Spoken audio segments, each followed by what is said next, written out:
America and other free and open societies face crucial challenges and opportunities abroad that affect security and prosperity at home. This is a series of conversations with guests who bring deep understanding of today's battlegrounds and creative ideas about how to compete, overcome challenges, capitalize on opportunities, and secure a better future. I am H.R. McMaster. This is Battlegrounds.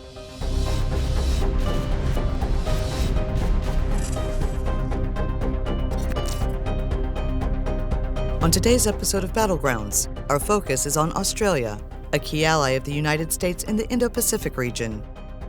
Our guest is Justin Bassey, Executive Director of the Australian Strategic Policy Institute. From 2015 to 2018, Bassey served as National Security Advisor to Prime Minister Malcolm Turnbull, where he was responsible for security policy and operations, including counterterrorism, foreign interference, and cyberspace. He then served as the Cyber Intelligence Mission Manager at the Office of National Intelligence, and later as Chief of Staff to the Minister of Foreign Affairs and Minister for Women, Senator the Honourable Marise Payne. Prior to this role, Bassey served as National Security Advisor to the Attorney General. He spent over a decade in the Australian Public Service, including in the intelligence community and the Department of the Prime Minister and Cabinet.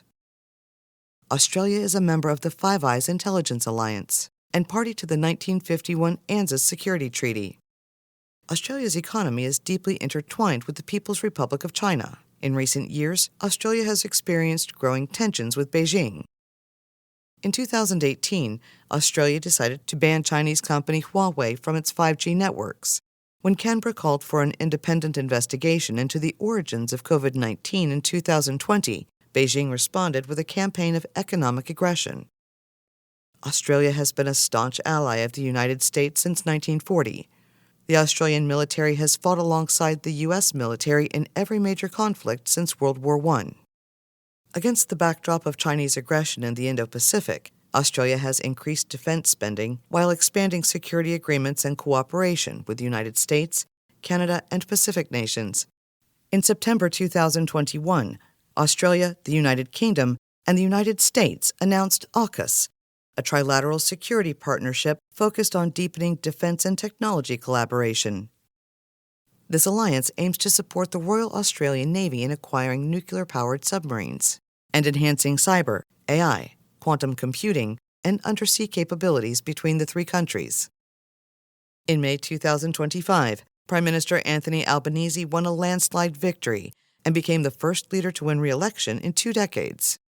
He announced the priorities for his new term as growing the Australian economy, combating climate change, strengthening Medicare, cutting taxes and student debt, and securing Australia's place in the world.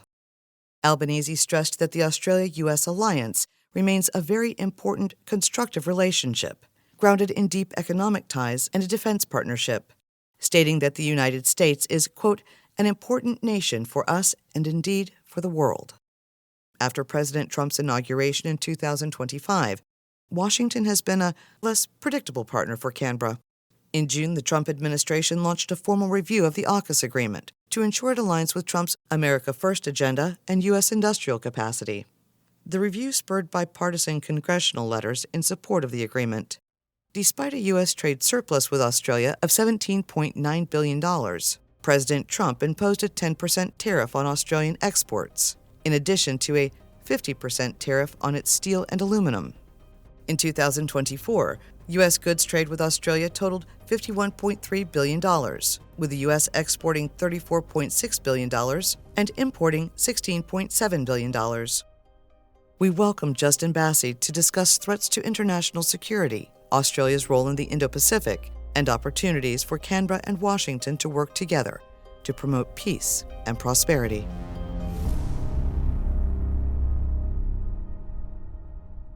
Justin Bassey, welcome to Battlegrounds.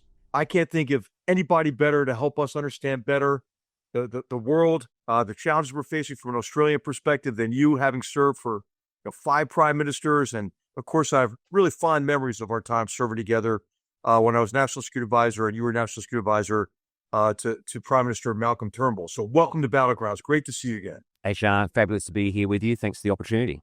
So first, I'd like to ask you from the perspective down under on overall threats to security. I mean, you've been doing this for your whole career, trying to understand the world and what the challenges are to security and prosperity. How do you see threats across the world today? From the Indo-Pacific associated with the aggression of the Chinese Communist Party, but really just broadly, what do you think should be our top priorities?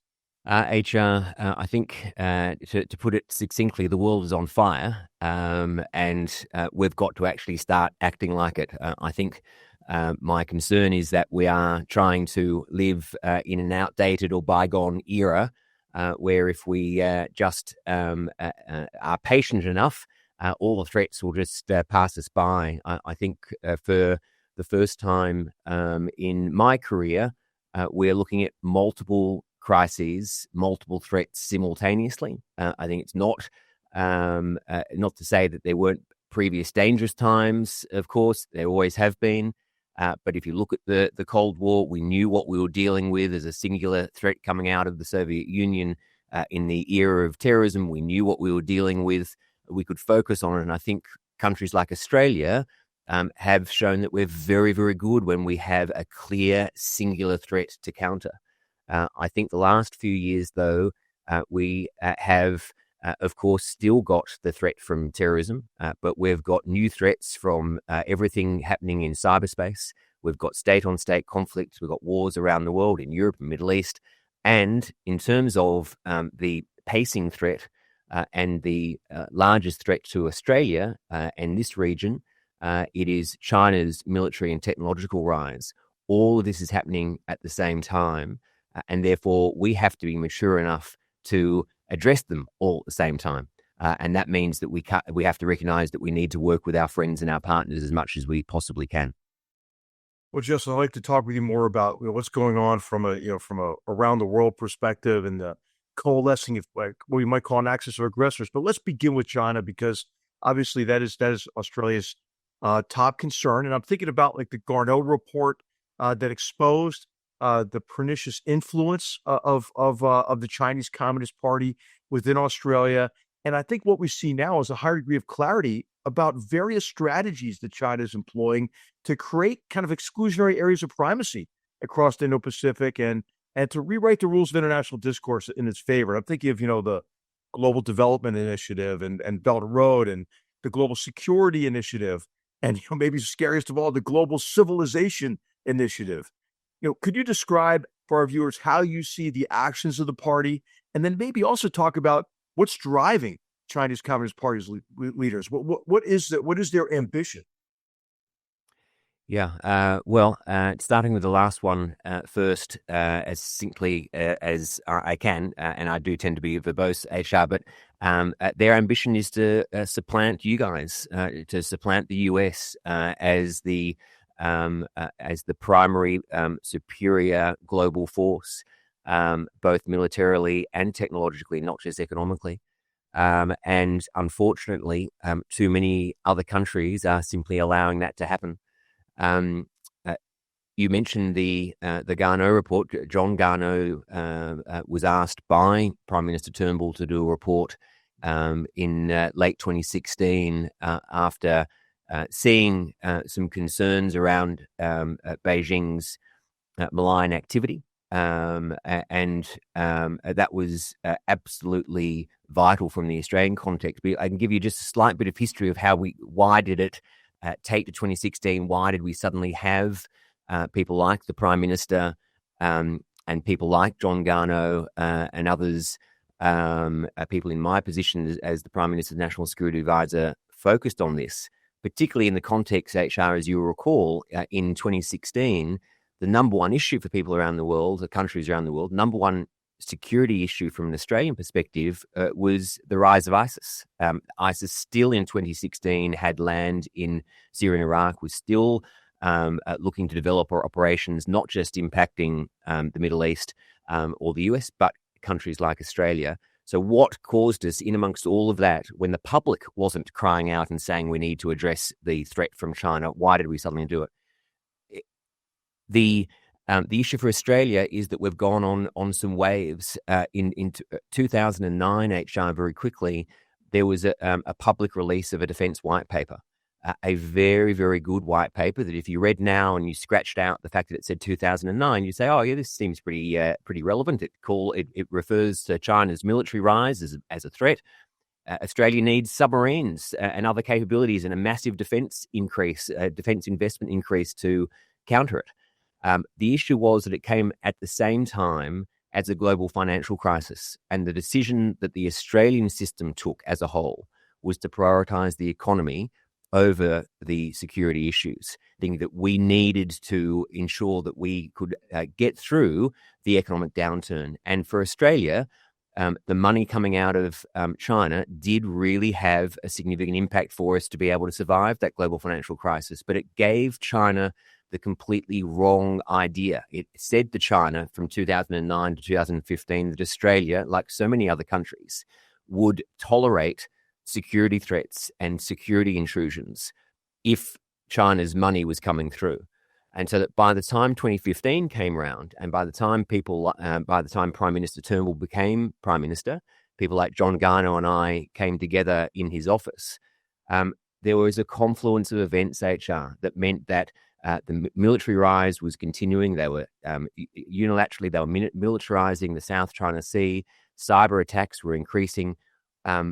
Foreign interference, we didn't have the phrase foreign interference in our lexicon in 2015, 2016 HR. We didn't use it. We used traditional espionage. Why John Garno's report was so important was it actually updated our security system to say that we've got to get out of the traditional threats of pure state-on-state conflict, as in after the bullets have started firing, or terrorism. We have to recognize that hybrid threats are an issue. And so we looked at these issues and realized that we needed to almost reinvent our policymaking. And so instead of trying to balance the impossible balance of economics and security, in which inevitably politicians, the business sector, the academic sector will always argue that the economics needs to be take priority over short-term security. The issue that came for us was sovereignty. Is this decision going to impact our sovereignty? Is it going to strengthen it and protect it? Or is it going to give a foreign power a vote or a veto over our national security decisions? That was a key element that came about in that period. And so coming towards what where we are now, 10 years on after that period began in 2015, my concern, HR, is that while we protected ourselves in multiple ways that we can go through, including introducing foreign interference laws, excluding Chinese companies like Huawei from the 5G system and things like that, we are now in a period of economic downturn again. And the signs, unfortunately, are that Australia and several other countries are once again saying what we really need to do is prioritise the economy, and we need to be able to tolerate the security threats in a way that should HR be intolerable. And that's my concern as to where we currently are. Yeah, I share the concern, and you've seen in the United States some recent developments too, with selling H20 chips to China. I think again because of economic pressure and economic rationale, and of course China is happy to entice our firms and our leaders with the false promises of access to their market. I mean, how would he, just that whole cycle, right, of co-option, coercion, concealment. It's just how many times do we fall for it? I mean, what do you say to people who make the argument, hey, we have to prioritize the economy? What is your kind of succinct pitch that you give them in connection with preserving our sovereignty? Well, first of all, of course, it is clear that a healthy economy and a prosperous economy is vital for us all. So there's no doubt about that, and I'm not saying that we should put ourselves in a position where we've got a weak economy. And I'm not saying that we should decouple completely from China. We are intertwined with China in so many ways. All countries are in 2025. The issue is that too often the debate, HR, is between just doing nothing other than doubling down on our vulnerabilities to China economically and technologically versus decoupling. And both of those are not practicable. The answer is we've got to find a way to be willing to say, well, yes, we do need an economic relationship, but we need to do it with due diligence. We've just had timely when we're doing this podcast, it's just after our Prime Minister, the Australian Prime Minister, Anthony Albanese, has returned from a 6-day visit to China. I'm not sure that when he visits the US, he's going to have 6 days to the US. I wish he would. There should be more things to talk about with the US than there are with China, HR. But visits are important. The issue is that what I fear that we saw is what exactly that you said. How many times we're going to make the same mistakes? It's deja vu all over again. The visit from the Australian Prime Minister was about how much the economies are entwined and how great that is. Economic relationship, yes, it's important. But we had the Prime Minister also take a high-level business delegation, a number of high-wealth Australians, some of our most wealthy individuals and most wealthy companies. And the risk that we saw was threefold, HR, and it wasn't just a risk, it then played out. The first one was that, as you know, when you're going to China, you've got to avoid, as a prime minister or a trade delegation, you've got to avoid being used for propaganda purposes. And unfortunately, we had a situation where the Chinese leaders, both President Xi and Premier Li, spent much of their public time effectively saying that, isn't this great? China is the stable major power that believes in fair and free trade, meaning your so-called ally, the Great America, is now unreliable, unstable, doesn't believe in fair and free trade. Therefore, you know who the better relationship is? It's Australia and China. And that effectively went unanswered. So it was a propaganda tool. The second risk was that we allow not just good trade relations, but that trade becomes an over-dependency. And we've seen that, HR, as you said, time and time again. We don't have to go back to the 1930s. We don't have to go back even to look at other people's mistakes, Europe's mistakes with Russia. Australia has undergone years and years of economic coercion at the hands of Beijing from 2018 to effectively the last few months. And yet we have gone back to say, oh, well, we really want to double down on all these investments and to allow China to have a monopoly, which creates further vulnerabilities. And the third element, which is related, is where we show both China, but also I am concerned that we're showing the Australian public, HR, that short-term financial reward that we can get from China is more important than either the immediate security concerns or human rights issues. And very, very quickly, we had 6 days of full expression of the economic relationship and the cultural links. We had panda diplomacy. The Prime Minister went and visited the pandas.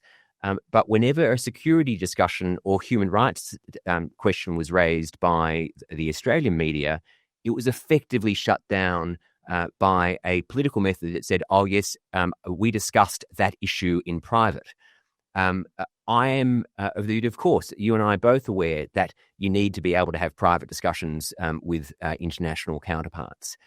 But the Australian public, HR, deserves to be told not just that, oh, we raised the issue of a detained Australian, in this case, Dr. Yang Hengjun, who's been detained since January of 2019.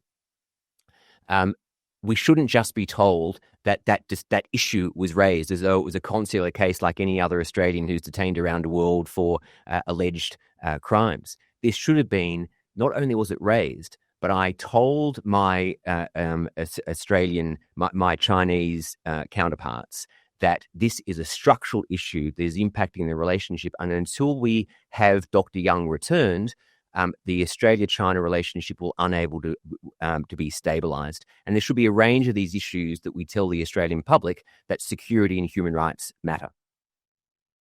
Absolutely. And I think that for example, even genocide in Xinjiang, should be like an ESG issue. But as you mentioned, I mean, there are practical reasons not to fall into the trap in terms of China's enticing you with access to their market or big returns on investments like you saw during this visit.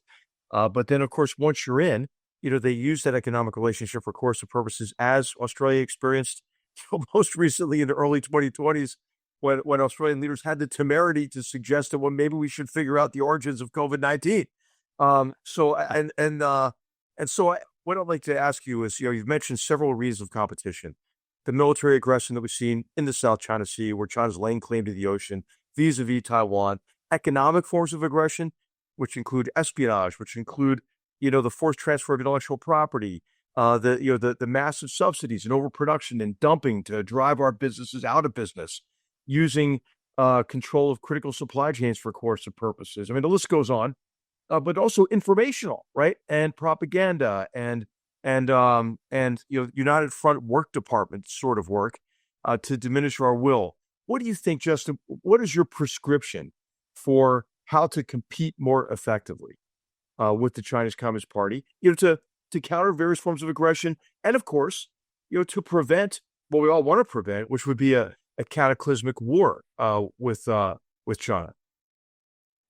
Yeah, it's not just a good question, HR. I think it's the question that we need to be focused on right now. And I think going back to your time when you and I were dealing with our respective issues as national security advisors, you and I think your deputy Nadia Shadow at the time put out a public document in 2017, your national security strategy, I think. And that document for me, in my role, and for the Australian system, given that we were about a year into our policy shift in relation to China and our security policy changes, that was a really vital document because it focused on competition. I can't remember how many times. I think I counted them at the time that it came out, but it was not just a reference one-off to, there's competition. It was the focus that we are in an era of competition. Then, of course, everybody since then has focused on, we're in strategic competition, an era of strategic competition. But part of the issue is that if that then just becomes a phrase that politicians use, that then waters it down so that we're not we're using the prose but not doing anything practically. We then leave the field again, HR, and so what we can't afford is to say that we know that there's an era of strategic competition, but then not actually compete and leave the playing field for China simply to do what it wants when it wants. And I do think that we are at risk of effectively allowing China to double down on its competitive advantage.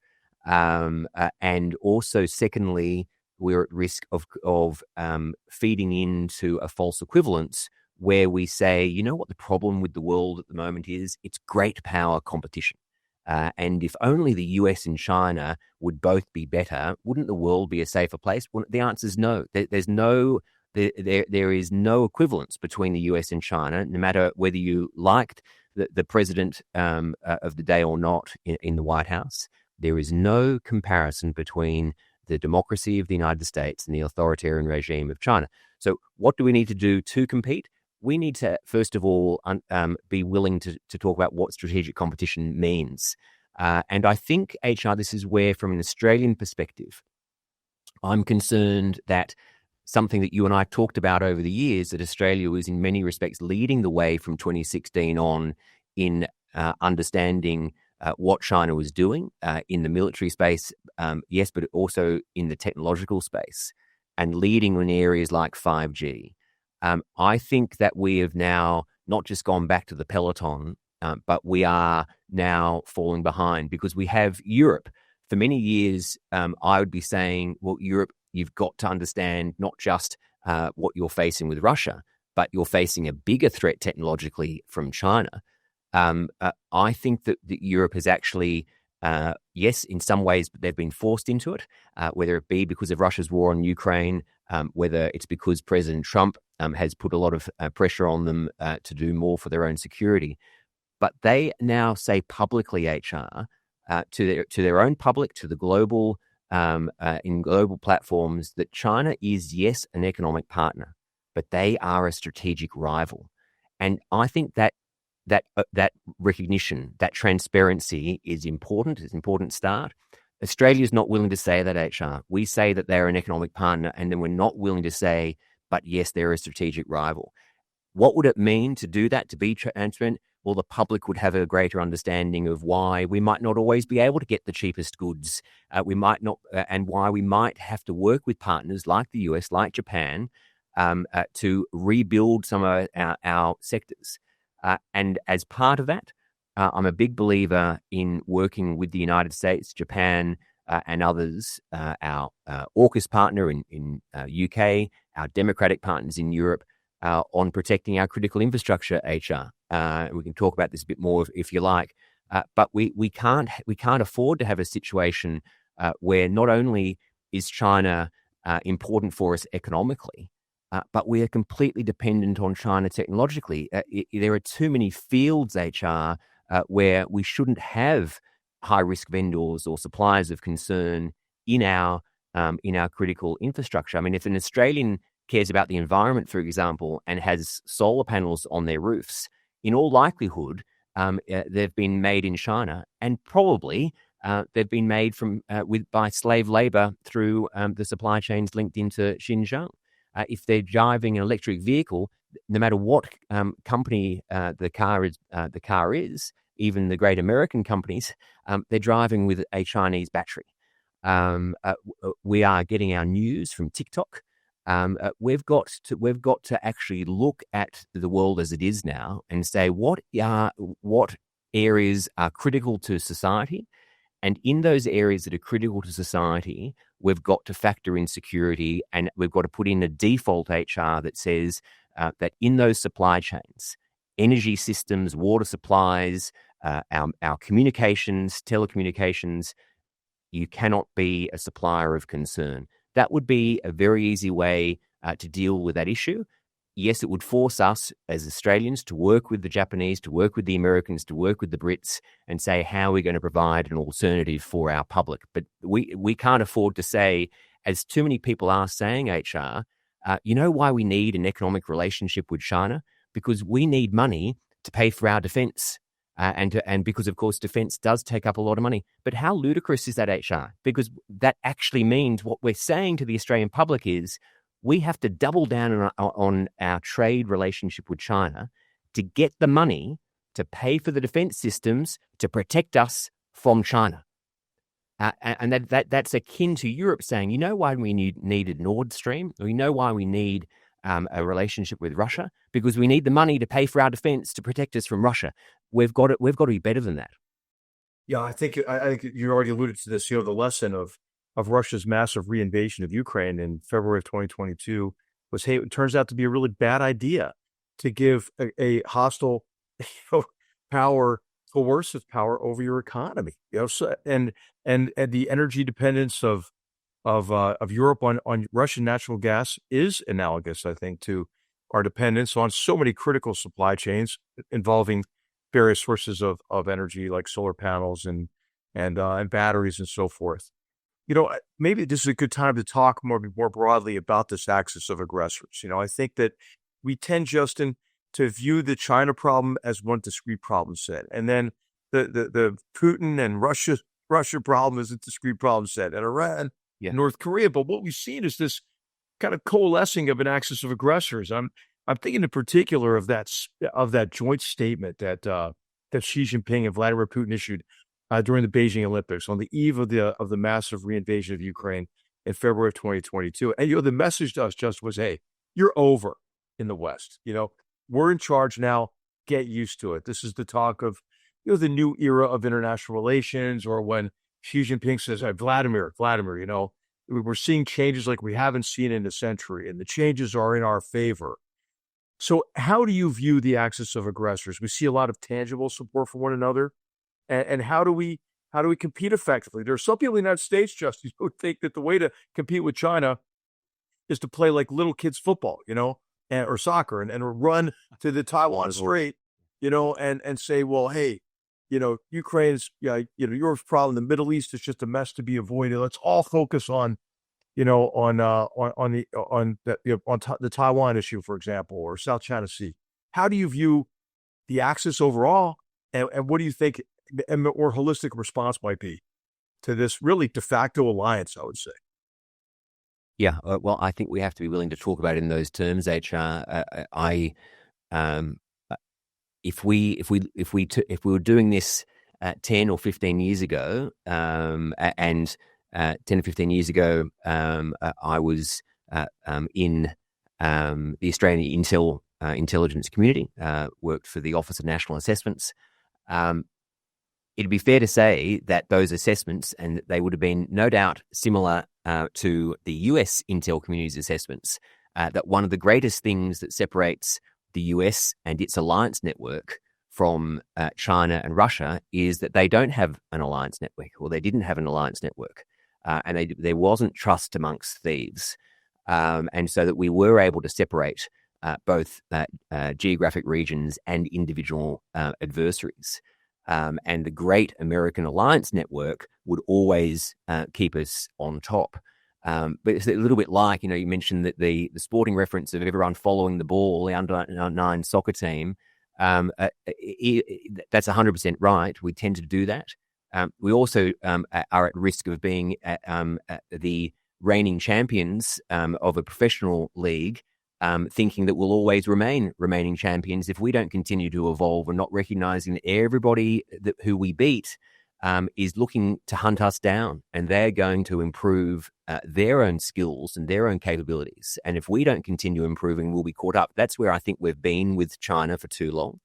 I think that we didn't recognize early enough that, sure, China, Russia, Iran, North Korea, they aren't an alliance in the way that the US and Australia are. That does remain true, of course.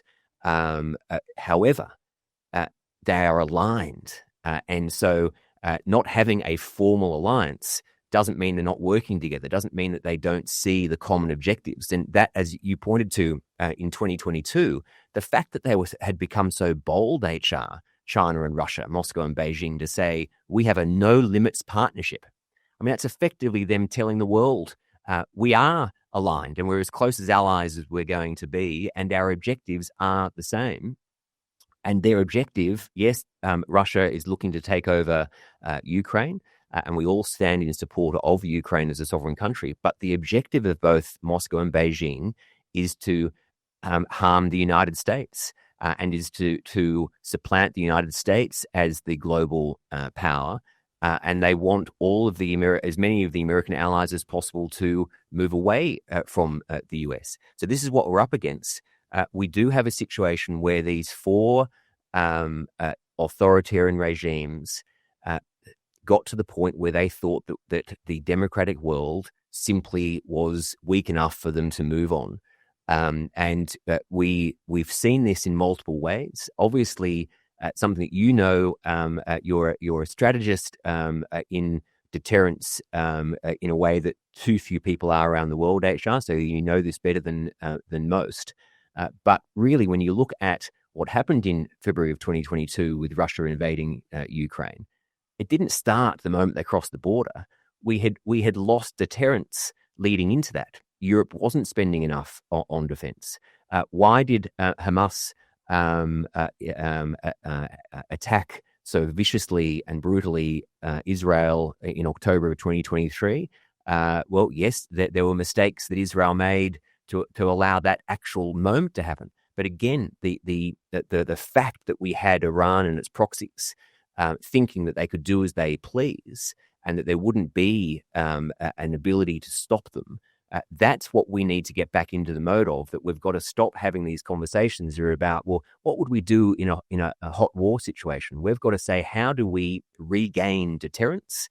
How do we avoid the horrors of war. But unfortunately, we need to prepare for war as well. And I do think that this axis, the authoritarian axis that you referred to, we need HR, our political masters, and our senior bureaucrats to be willing to say, yes, it exists.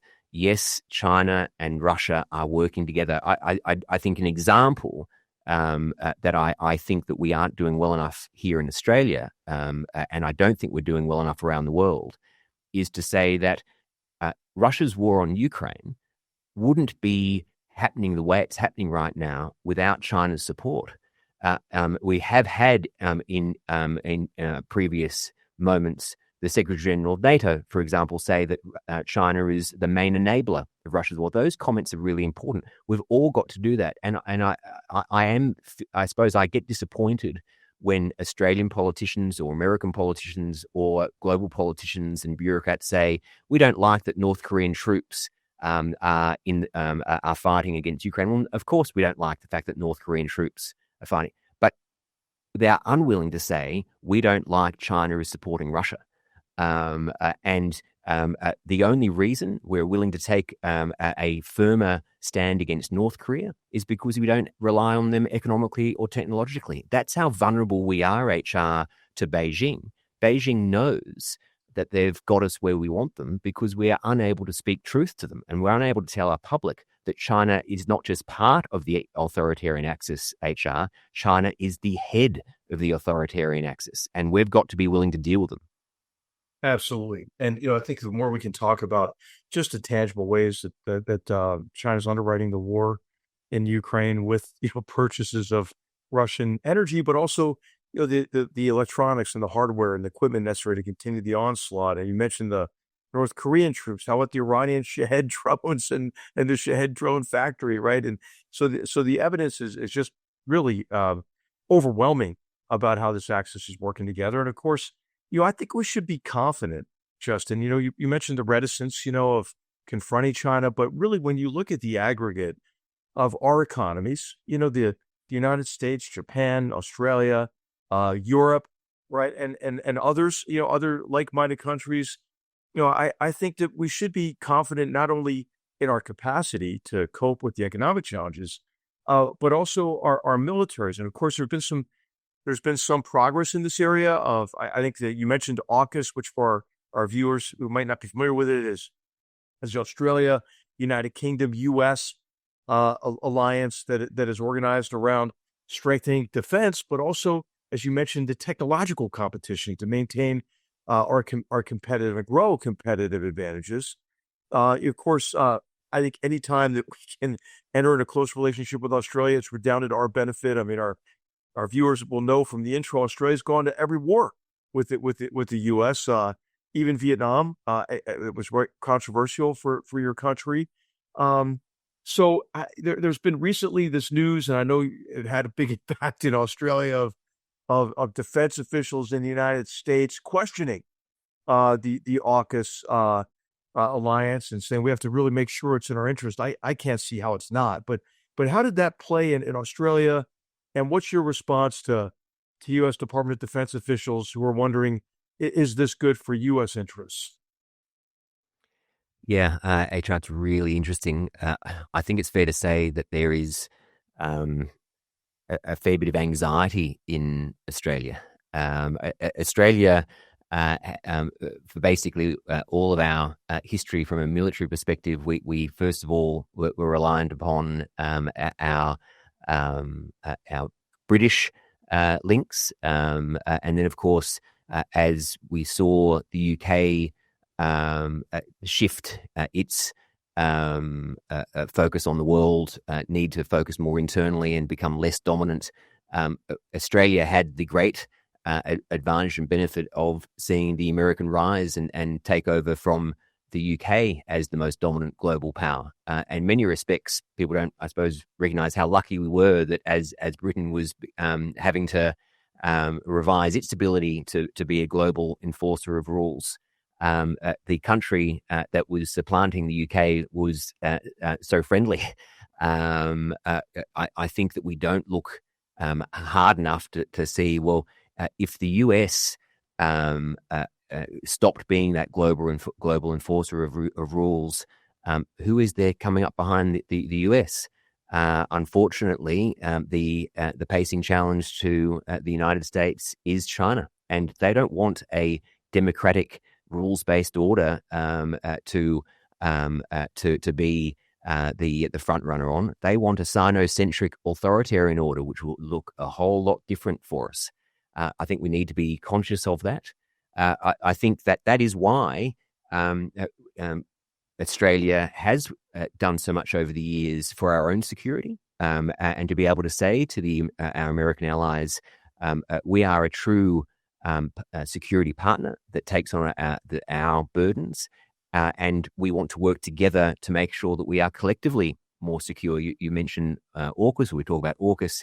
That came about HR for only one reason. It's quite an interesting short story that when Australia was going through its change in 2016 to recognize that we needed to do more militarily, we were one of the only countries to say, yes, we are getting to 2% of GDP spend in our 2016 Defence White Paper. We moved to improve our defence capabilities. We made a decision to go with the French partners for our submarine program in 2016. Which was a conventional diesel submarine program. In the years after that, the assessments of China's military and technological rise began to change, so that by the time 2020 came along, the assessment was, well, hang on a minute, we now face a situation where China's military and technological capabilities means that, in all likelihood, a diesel submarine is not going to be able to give us what we need operationally to either deter or to operate in a conflict or crisis period, and that therefore what is needed operationally was nuclear-powered submarines. That assessment is exactly the type of thing we need to do, to say that when your adversary's capabilities change, you need to change along with it. And so the beauty of that AUKUS partnership was it wasn't just Australia HR saying, gee, Australia faces a situation where we need better capabilities. The Americans and Brits came together and said, you know what? We have not shared this technology, the crown jewels of American technology that had only been shared between the US and UK, always get the year wrong, but in about 1958 or so. Since then, not shared with anyone. Why do we need to consider sharing it with Australia? Not to just help Australia. America's got many great allies, but because we recognized that we needed a collective power to take on what China would confront us with in the years to come. So that AUKUS partnership is yes, it's about primarily nuclear submarines, HR, but it's actually more important about the nuclear submarines. And so I suppose that the tension that was going to your question about what the feeling is out here in Australia, which is such an important question, I think in many respects it's less about nuclear submarines, and it's about any time there is a question from the American side of do we need AUKUS, when it presented as do we need AUKUS, that then hits at the Australian security soul saying, well, hang on a minute, are the Americans questioning the relationship with Australia? Because Australia needs the United States. The region needs the United States to ensure that it is crystal clear that they will not allow China to do as it will simply because it is the biggest power out in this region. I think there is probably an over-anxiety, but born in our history, that says we fear America leaving us. And so I think HR, the issue for me, what I think the American administration can do a bit in a better way is messaging, not to say that they shouldn't ever question things. I think the American administration, and going back to when you and I were counterparts, I think the American administrations can always ask more of Australia. What are you, Australia, doing from a security perspective? We would like you ideally to do more in these areas of A, B, C, and D. So it's not about not asking Australia to do more, but where there is a perception that is the US questioning AUKUS, I think very easily the American administration could come out and say, we're not questioning the need for AUKUS. The reason that AUKUS was formed was because of China's, the threat that China poses us all. That threat has not got any better since AUKUS began. It's got worse. And therefore, the partnership between America and Australia and the UK is now more vital than ever, and we recognize that in administration. But we're allowed to ask questions of whether our submarine industrial base is fit for purpose. We're allowed to ask questions of whether our allies, Australia, the UK, Europe, Japan, Korea, are you doing enough? Are there areas that we can seek improvement? Those questions and requests can happen, but I do think we need to make sure that we don't allow ourselves to divide over it or to give the sense to the public that there is perhaps an unreliability between them. So I think two things can happen at once. It's like what we said at the beginning. There are multiple crises happening at once. We need to be able to address multiple crises simultaneously. Here, it's not about giving a misperception to the public that don't worry, there's no problems with our military capabilities and there's no room for improvement. But we can say that at the same time as saying the relationship between Australia and the US, the relationship with AUKUS, these relationships are vital to our own individual national security. So even under an American first policy, HR, AUKUS should be, the partnership with Australia and the UK should absolutely hit right in the center of an American first security policy. Yeah, it's just I totally agree. You know, President Trump's priority is often like responsibility sharing. He often asks these implicit questions. You know, what's in it for us? You know, why do we care? I think that's valid for America first or Australia first perspective. And the second thing he asks is like, why do we have to do it? Why can't somebody else do it? Then he asks, how much does it cost, and can others pay more? Right. Well, it's alliances that I think gives you that opportunity to really engage in collective security. And if you had to do it all by yourself, it'd be impossible, right? So I do hope that that there's a recognition that alliances are the best way, to share responsibility and to restore deterrence, to make our supply chains more resilient, as we've been talking about, to invigorating our defense industrial base. And we had one aspect we haven't talked about is really diplomatic and really efforts and the degree to which we should work together to counter China's narrative. And this is where I think the Prime Minister's recent visit to China may not have helped, because what China wants to do is create this image of kowtowing, to the emperor, Xi Jinping. And what Xi Jinping, of course, when he talks about a what does he call it? A shared future of a common destiny, right? Humankind. Yeah. We're all humankind, right? Yes. That's what you need to run for the exits. So, but I think it's clear, that what he wants is servile relationships, right? He wants China to kind of reinstate the tributary system of the Qing dynasty. And so when U.S. and Australian officials, I think when they talk to our friends and your close friends there in Southeast Asia, for example, hey, the point we have to make is, hey, this is not a choice between Beijing and Washington.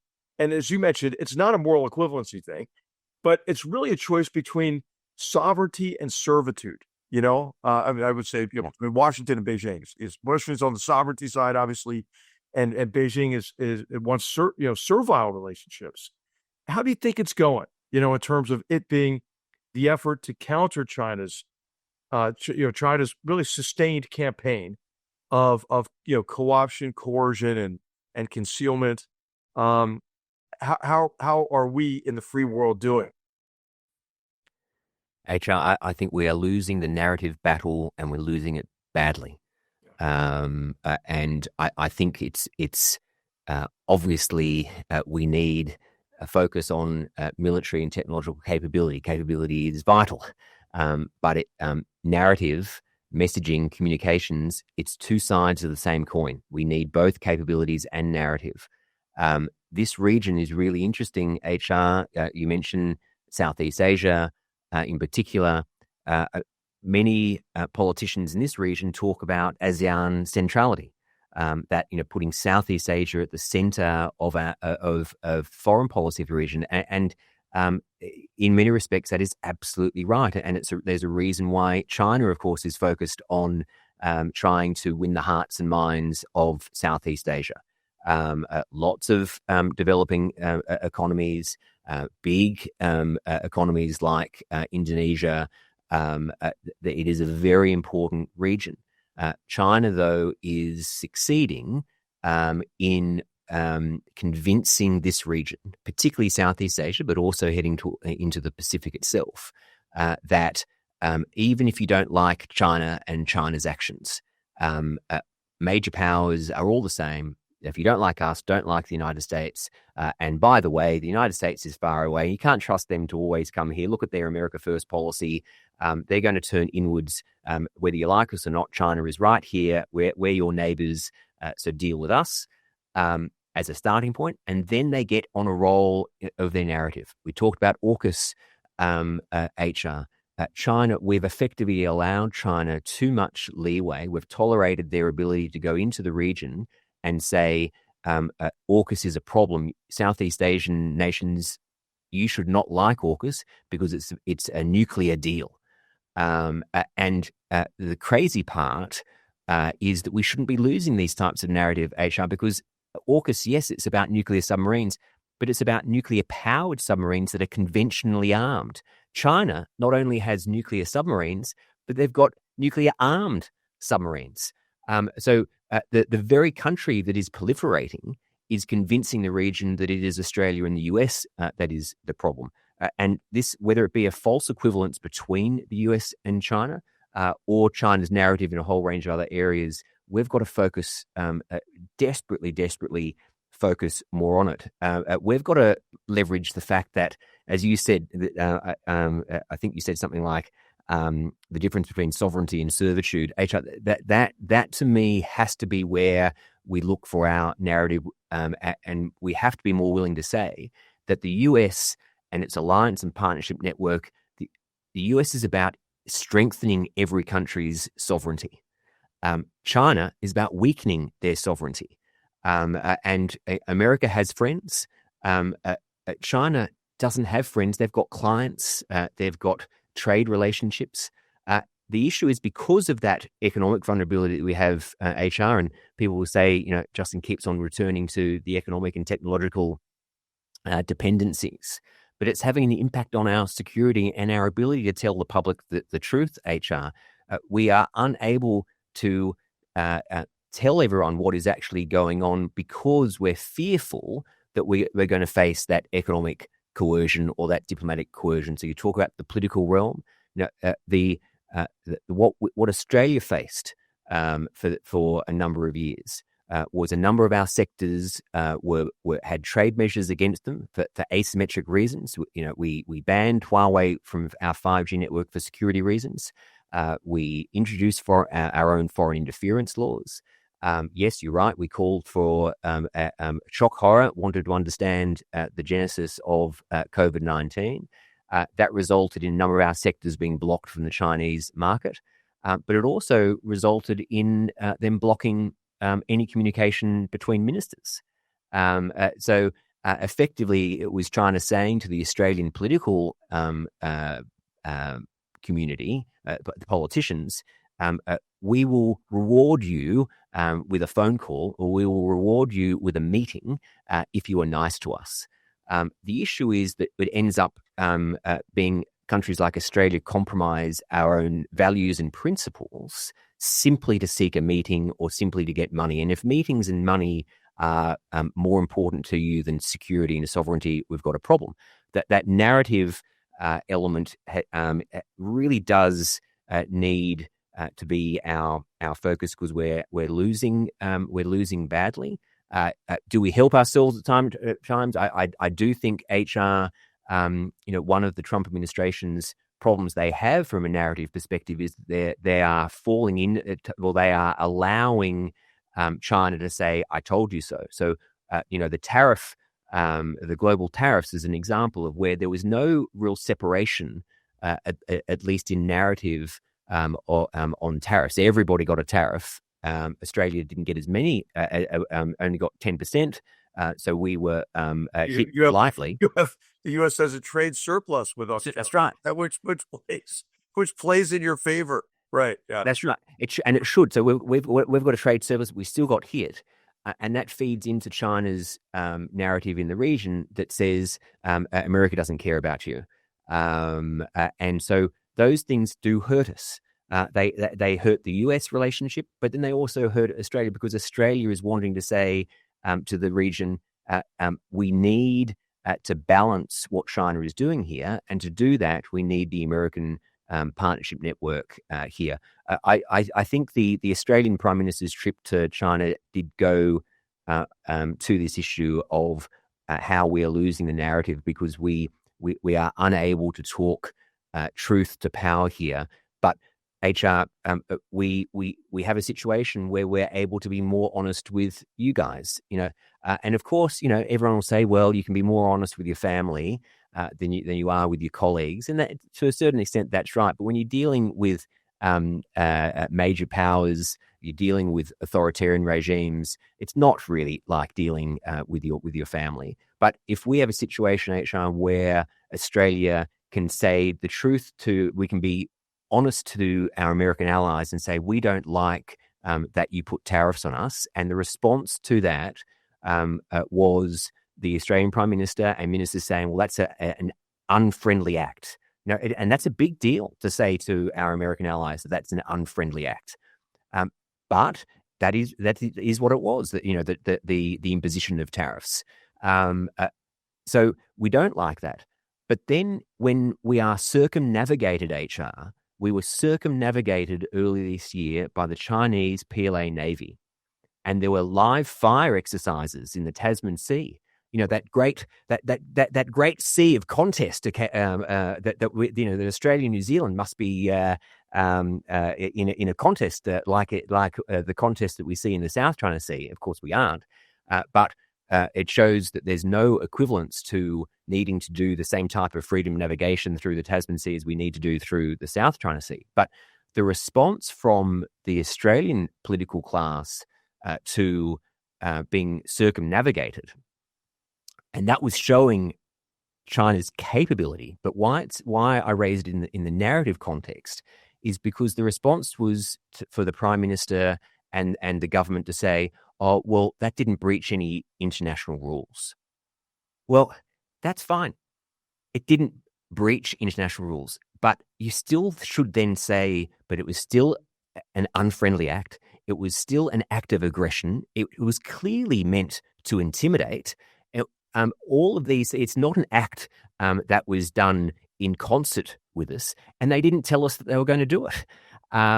So all of these things, but then the Australian public hears, I've just heard from the government that that circumnavigation was all okay. That we then lose that narrative. And it basically means that China HR can do it next year, and they can do it again, and they can do it again, and they can do it again. So I do think that we need to be really conscious that narrative plays an important part.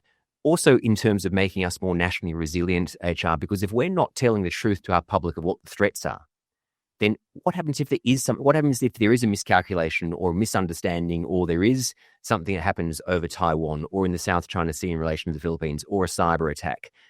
Then we have to say, well, we're all suddenly surprised when we really shouldn't have been. And as you know, the less that you can surprise your public doesn't mean that you have to guarantee that they'll never face a security concern. But if they can face it with an understanding that the government and the system is across it, then they are stronger for it and they are more resilient to it. Hey, Justin, I'd like to ask you just one final question here. Actually, one at the end here too, but really go take us back into Australia. So how are the debates playing out now in terms of what to do about the aggression of the Chinese Communist Party, but also how Australians are regarding the Trump administration's policies? Can you see a bridge from these debates to a recognition that it really is, there is not an equivalence here, and we can establish a positive agenda? One of the things that I've regretted about sort of the way that tariffs were rolled out and so forth is that it creates a negative sort of dialogue when there is so much room for a positive agenda to advance our mutual interests? Yeah. Can only say that's exactly right. I think there is a risk. HR. Let me start with this. I as many people are empathetic to the American administration's view that they've had to carry an unfair proportion of the global security burden when too many of America's allies and partners have not invested in their own security. I'm very empathetic to that. I think what we need to be clear about is that it hasn't suddenly come about in Trump's second term that all of a sudden the US is concerned about that. As you know, it wasn't even Trump's first term that America shifted on that. Multiple presidents have been concerned with allies not quite doing enough. You can go back to, there's some great quotes by President Kennedy in the early 60s concerned about Europe not doing enough in the Cold War and leaving too much to the US. And of course, we know that President Obama was worried about NATO's lack of spending. So this is a genuine concern, and it is why I think Australians can be proud, HR, that we have not been in that category of simply saying, well, we can not have to worry because America will save us, and no matter what we do. We have been right there to say, yep, we're not as big as you, America, and you are the dominant ally. But as you said, we have been there in every single war. Australia is the only country to have fought in every single conflict in the last 100 years with the US. We were the first country to shift our policy in relation to China when we knew it was going to put some of our economic interests in harm's way. And that's what a true national security strategy and an alliance is able to do, to be able to say, right, we are working together for our own individual security, yes, but collectively we are stronger. I think that that empathy that I have is there. I think most people recognize it. Most people recognize that Europe didn't do enough against Russia. But I think, interestingly, Australia has struggled, HR, with the Trump second term, probably because we were a bit complacent that we did so well during Trump's first term. Maybe it's because you were there in the first term and you're not there in the second term, HR. But I think if you have a look at the countries that really, I think, didn't just manage Trump's first term, but really strengthened their own individual relationships, well, I'd put the Quad countries as the ones who did best. Remembering, of course, that as much as some people claim Trump and his team are more isolationist, it was just Trump. Viewers, that's Japan, India, and Australia, along with the U.S. Yeah. Yes, and it was that relationship had been effectively killed off in 2007 because of fear that it would upset China. I mean, this is how it goes back to the start, Aisha, where you say we keep on making the same mistakes. The Quad existed. It stopped in 2007 because Australia and others in the Quad were worried about China's reactions to it. It was dead for 10 years. In 2017, during Trump's first administration, under Mike Pompeo's leadership as Secretary of State, the Quad was revitalized. And by 2019, there was the first foreign ministers meeting. India, Japan, Australia were strengthening their relationships even as America was changing during that period. I think it's interesting. I think perhaps those three countries, the Quad countries, perhaps thought, well, this is going to be more of the same. Trump's second term, we're a bit more sanguine about it than our European partners who went through some anxiety in the first term.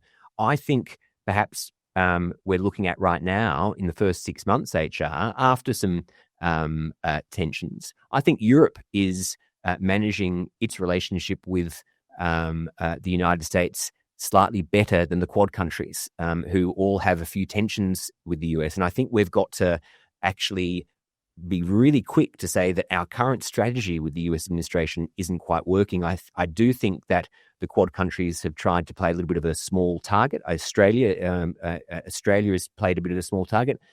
We haven't had a meeting yet between the Prime Minister of Australia and the US President. The Australian Prime Minister has multiple meetings with President Xi of China. I think we need to recognize that actually, while there are some risks, of course, and we might be asked, what have you done for us lately? I think that the multiple European leaders, I think the NATO Secretary General, Mark Rutte, showed exactly what proactive engagement can the benefits that can come from that. And I think Australia should learn from that. I think what we're seeing, HR, and this is the real danger that I think the Americans and Australians need to get together on, is that we surely can't be saying that because China is willing to give us more trade and more tourism, that they are slightly easy to deal with at the moment. Therefore, let's go all in on China, and we're scared of the US, and we're going to hide from them. I mean, HR, that's a terror. I mean, that situation scares me, and that right now we are in a bit of that situation. I think both countries can do something about it. It's not just. I do think the Australian foreign policy system in this respect needs a revision. But it's not all Australia's fault. The US needs to do better at separating friend from foe. I think in recent times we are seeing more of that after the sort of the big bang moments of the first 100 days of the Trump administration. But there is a level, as I said, a level of anxiety. AUKUS is one where there is for your American viewers, the Pentagon is doing a review into AUKUS. Now, that's absolutely fine. The Brits, when the UK changed their government last year, they did a review into AUKUS by someone you know well, Stephen Lovegrove, and that's fine. All governments, all new governments should be reviewing these things, but we can do the reviews while still saying the relationship is absolutely vital for our respective national and international security. The other element that's going on in Australia, HR, between Australia, US, China, is a debate over Taiwan in the last week, and I think it shows again the challenge we face with that intersection of capability and narrative. We basically haven't had a conversation in Australia about Taiwan, about China's express public ambition to unify with force if necessary. And so in the last week, there were reports that the American administration had asked Australia, would we definitely be in if there was a hot war? Now, of course, no country can say, I don't. In some future hypothetical war situation, I'm definitely in. Even, of course, the United States has a policy in relation to Taiwan of strategic ambiguity.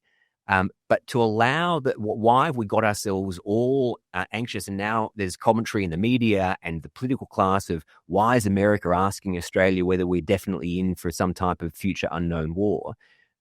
I don't think America has asked us, are we definitely in no matter what?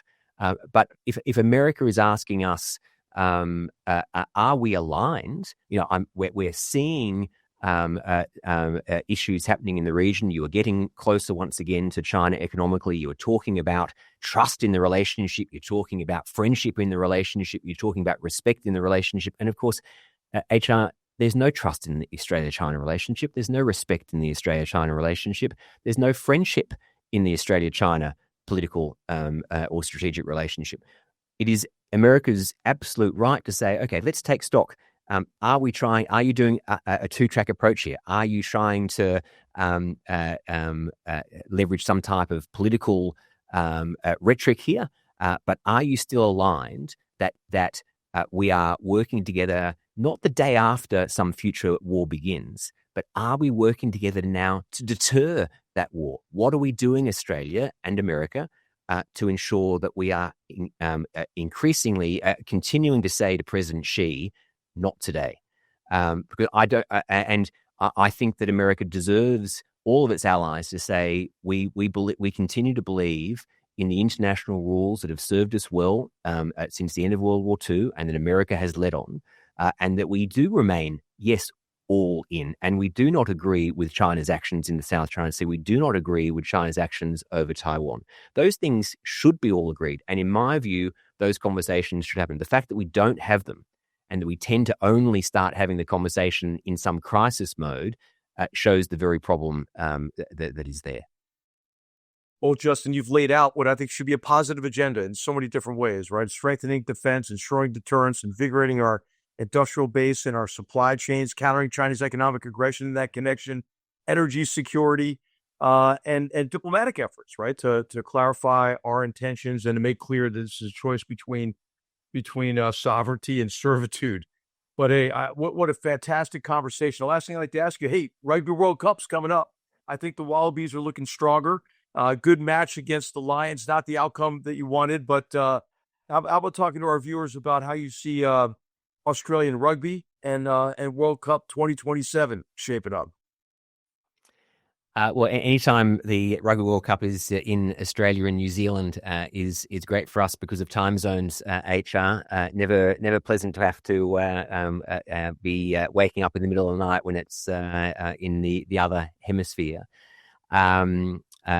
Australia is a sports-mad, sports-loving country, as I know the US is, but you unusually, I think for some Americans, have a real love affair of rugby, which is fabulous.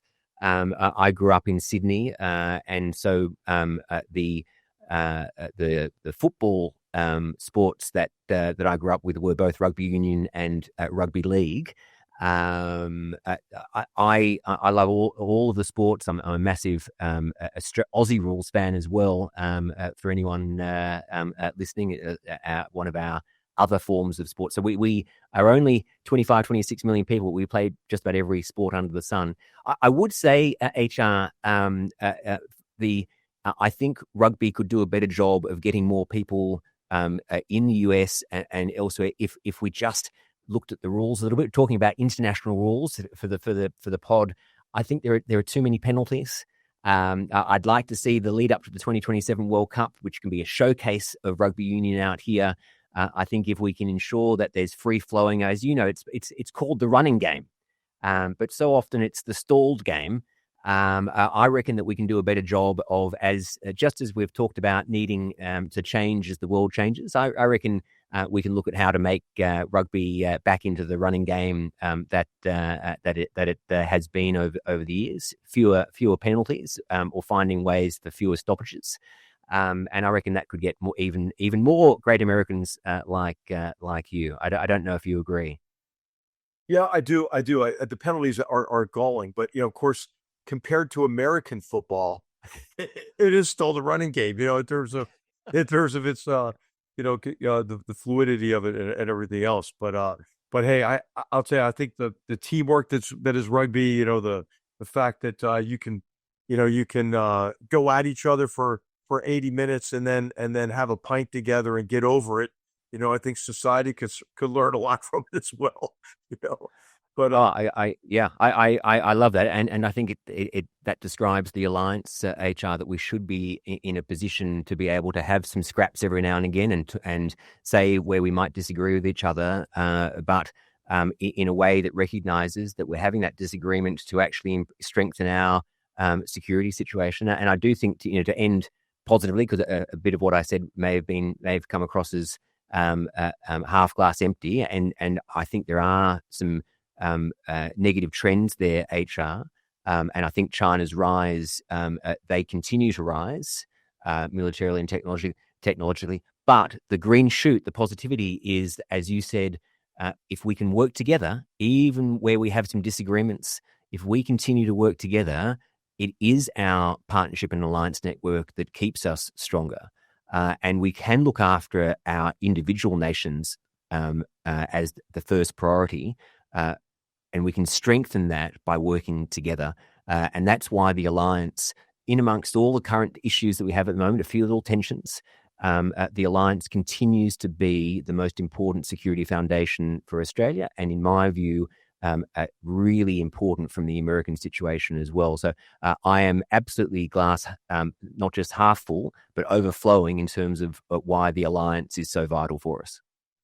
But just that's a great way to end it. Justin Bassey, on behalf of the Hoover Institution, thank you for helping us learn more about Battlegrounds, important to building a future of peace and prosperity for generations to come. So good to be with you. Thanks for joining us. It's my absolute pleasure, HR, anytime. Battlegrounds is a production of the Hoover Institution, where we generate and promote ideas advancing freedom. For more information about our work, to hear more of our podcasts, or view our video content, please visit hoover.org.